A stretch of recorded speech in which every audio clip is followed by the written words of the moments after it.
क्या आपने कभी सोचा है कि दुनिया की तारीख में एक ऐसा फातिह भी गुजरा है जो शहर फतह करने के बाद सोने के तख्त पर नहीं बैठा, बल्कि एक सादा कपड़े पहने अपने खादिम के साथ ऊंट की बारी बारी सवारी करता हुआ शहर में दाखिल हुआ। ये वो लम्हा था जब एक अजीम सल्तनत एक ऐसे शख्स के सामने झुक रही थी जिसके दिल में ना गुरूर था ना तकब्बुर। ये कहानी है बैतुल मक़दिस की फतह की और उस मर्द हक की जिसे दुनिया हजरत उमर बिन खत्ताब के नाम से जानती है। लेकिन सवाल ये है, आखिर वो कौन सा फैसला था जिसने इस फतह को तारीख की सबसे मुनफरिद फतह बना दिया। बैतुल मक़दिस ये सिर्फ एक शहर नहीं था, बल्कि 3 मज़ाहिब के लिए एक मुक़द्दस मकाम था। ये वो सरजमीन थी जहां अंबिया ने कदम रखे, जहां इबादत की गूंज सदियों से सुनाई देती रही। इस्लामी तारीख में बैतुल मक़दिस की फतह एक बहुत बड़ा मोड़ साबित हुई। ये फतह न सिर्फ एक जोग्राफियाई कामयाबी थी, बल्कि अदल, अमन और बर्दाश्त की एक अजीम मिसाल भी थी। उस वक्त रोमी सल्तनत इस शहर पर काबिज थी। मुसलमानों ने कई जंगों के बाद इस शहर का मुहासरा किया, लेकिन बैतुल मक़दिस के ईसाई रहनुमाओं ने एक शर्त रखी। वो शहर सिर्फ उसी सूरत में हवाले करेंगे जब खुद खलीफा वक्त यानी हजरत उमर बिन खत्ताब आकर उसे कबूल करे। ये वो लम्हा था जहां से एक तारीखी सफर शुरू हुआ। मदीना मनव्वर, गरम रेत, सादा घर और एक हुक्मरान जो किसी बादशाह की तरह नहीं बल्कि एक आम इंसान की तरह जिंदगी गुजार रहा था। जब बैतुल मक़दिस से पैगाम आया तो हजरत उमर बिन खत्ताब ने फौरन फैसला किया। ना कोई शाही लश्कर, ना कोई शानो शौकत, सिर्फ एक खादिम, एक ऊंट और सादा लिबास। यह सफर तकरीबन हजारों किलोमीटर पर मुहित था। रास्ते में एक हैरान कुन मंजर बार बार दोहराया जाता। हजरत उमर और उनका खादिम ऊंट पर बारी बारी सवार होते। जब खादिम की बारी होती तो खलीफा वक्त खुद ऊंट की लगाम पकड़कर चलते। ये वो मंजर था जिसे देखकर हर शख्स हैरान रह जाता। एक मौके पर जब वो बैतुल मक़दिस के करीब पहुंचे तो खादिम की बारी थी ऊंट पर सवार होने की। लोगों ने अर्ज किया, या अमीर अल मोमिनीन, अब आप शहर में दाखिल हो रहे हैं, आपको सवार होना चाहिए। लेकिन हजरत उमर हजरत ने फरमाया, नहीं, इंसाफ यही है कि बारी पूरी की जाए। ये वो इंसाफ था जो सिर्फ अल्फाज में नहीं अमल में नजर आता था।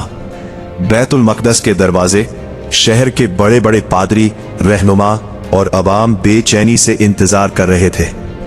उन्होंने सोचा था कि एक अजीम फातिह शाहाना लिबास में आएगा, लेकिन जब उन्होंने देखा तो उनकी आंखें हैरत से खुल गईं।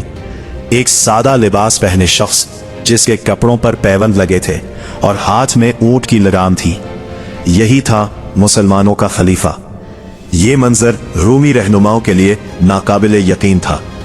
उन्होंने फौरन पहचान लिया कि यही वो शख्स है जिसके बारे में उनकी किताबों में जिक्र मौजूद था। फिर शहर की चाबियां हजरत उमर हजरत के हवाले की गई। ये लम्हा तारीख का एक अजीम तरीन लम्हा था, लेकिन असल अजमत अभी जाहिर होना बाकी थी।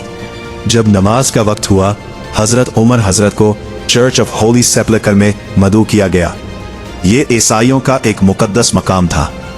पादरियों ने कहा, आप यहाँ नमाज अदा कर सकते हैं, लेकिन हजरत उमर हजरत ने एक ऐसा फैसला किया जिसने तारीख बदल दी। उन्होंने फरमाया, अगर मैं यहाँ नमाज पढ़ूंगा तो आने वाले मुसलमान उसे मस्जिद बना लेंगे और ये जगह तुमसे ले ली जाएगी। फिर वो बाहर निकले और एक खाली जगह पर नमाज अदा की। यही जगह बाद में मस्जिद उमर के नाम से जानी गई। ये फैसला सिर्फ एक नमाज का नहीं था, ये था मजहबी आजादी का ऐलान, बर्दाश्त का सबक और इंसाफ की एक जिंदा मिसाल। फिर हजरत उमर ने अहले बैतुल मक़दिस के साथ एक मुआहिदा किया जिसे तारीख में अहदे उमर कहा जाता है। इस मुआहिदे में यह वादा किया गया, किसी के इबादतगाह को नुकसान नहीं पहुंचाया जाएगा, किसी को जबरदस्ती इस्लाम कबूल नहीं करवाया जाएगा, हर शख्स को अपने मजहब पर अमल करने की आज़ादी होगी। ये वो उसूल थे जो आज भी दुनिया के लिए एक मिसाल है। अब वो लम्हा आता है जो इस पूरी कहानी का सबसे ताकतवर लम्हा है। हजरत उमर ने बैतुल मक़दिस की गलियों में चल रहे थे। कोई प्रोटोकॉल नहीं, कोई मुहाफिज नहीं, सिर्फ एक इंसान जो अल्लाह के सामने जवाबदेही का एहसास रखता था। वो मस्जिद अक्सा पहुंचे, वो जगह जहां अंबिया ने नमाज अदा की थी, जहां से मेराज का सफर शुरू हुआ था। लेकिन वहां का मंजर दिल दहला देने वाला था। मस्जिद का इलाका कचरे और मिट्टी से भरा हुआ था। हजरत उमर ने अपने हाथों से सफाई शुरू कर दी। सहाबा भी उनके साथ शामिल हो गए। ये मंजर एक फातिह का नहीं था, ये एक खादिम का मंजर था। फिर जब जगह साफ हो गई तो हजरत उमर ने वहां नमाज अदा की। उनकी आंखों में आंसू थे।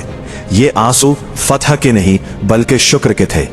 ये वो लम्हा था जब जमीन पर एक हुक्मरान अपने रब के सामने झुका हुआ था, और यही इस फतह की असल रूह थी। बैतुल मक़दिस की फतह हमें यह सिखाती है कि असल कामयाबी ताकत में नहीं बल्कि किरदार में होती है। हजरत उमर रज़ी अल्लाह ताला ने हमें बताया, इंसाफ हमेशा ताकत से बड़ा होता है। आजिज़ी इंसान को बुलंद करती है। मजहबी बर्दाश्त एक मजबूत माशरा बनाती है। आज के दौर में जब दुनिया नफरत और तकसीम का शिकार है, हमें हजरत उमर रज़ी अल्लाह के इस किरदार को याद करने की जरूरत है। अगर हम भी इंसाफ, ईमानदारी और आजिज़ी को अपनाए तो हम न सिर्फ अपनी जिंदगी बेहतर बना सकते हैं बल्कि एक बेहतर माशरा भी तश्कील दे सकते हैं। अगर आपको ऐसी तारीखी और सबक आमोज कहानियां पसंद है तो उन्हें दूसरों तक जरूर पहुंचाएं, क्योंकि तारीख सिर्फ पढ़ने के लिए नहीं होती बल्कि सीखने के लिए होती है।